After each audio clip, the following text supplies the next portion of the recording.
So I'm now going to move on to the oven equipment in this VIP. It's made by a company called Thetford.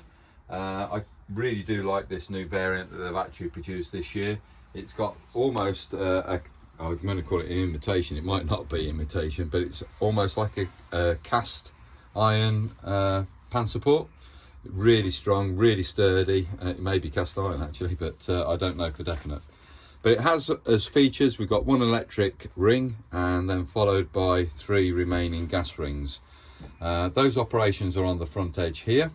If we come to the top, this first one on the left hand side, we're going to be operating this electric hob.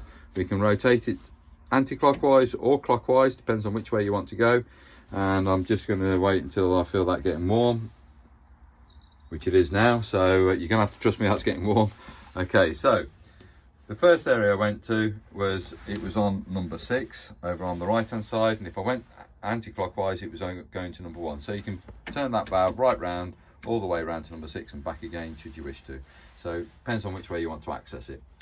The second valve in on the left hand side is going to operate this particular ring here. So you press the valve in, turn it anti-clockwise to the horizontal position, 9 o'clock if you wish, press it in, press the, oh no, that's the light. On the right hand side is the ignition, sorry. There's the ignition. You might be able to see the flame there now. Just keep it pressed in for a few seconds. You're heating up what we call a flame failure device. That senses the heat sources there and keeps the gas valve open. And there's also a low setting and a high setting. So low and high in between. So that's that particular one. If we come to these 2 valves on the right hand side of this hob plate now, or on the front fascia, we're going to operate these 2 valves. I'm going to press them in at the same time, press the ignition, there they go. One's a slightly smaller ring compared to the other one at the back. So this is the smaller one, obviously larger one's at the rear. And simple operation on that. So that just leaves us with these 2 central valves. This one's going to be for the grill, and the one on the right hand side is going to be for the oven system.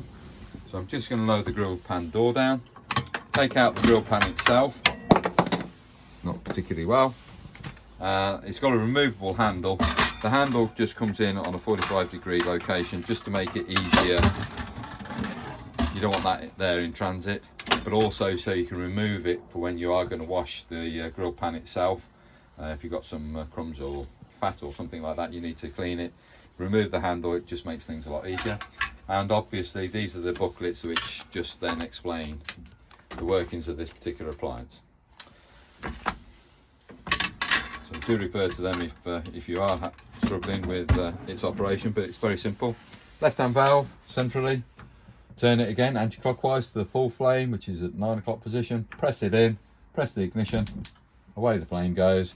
Keep it pressed in for a few more seconds, check, make sure the flame's on, which it is, and then you've got a low and a high setting and a variable thermostat there.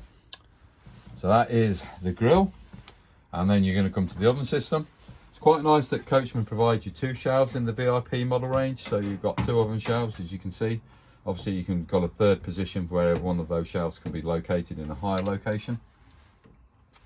Coming to the right hand valve, rotate it anti-clockwise again to the maximum setting it will go. This time you are going to light it at its maximum, which is 260.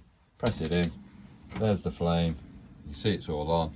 Keep it pressed in for a few more seconds and then release. Check to make sure flame's on. Close the oven door and allow the temperature to regulate itself on the thermostat. Depends on where you leave that valve to be now. Okay, and immediately below that, now I've turned that off, we have got the pan storage area, which is just below here. We've got a copper pipe that comes up on this side, and there will be a plug and socket arrangement, which is here, which is for removal of the main supply that goes to that ring.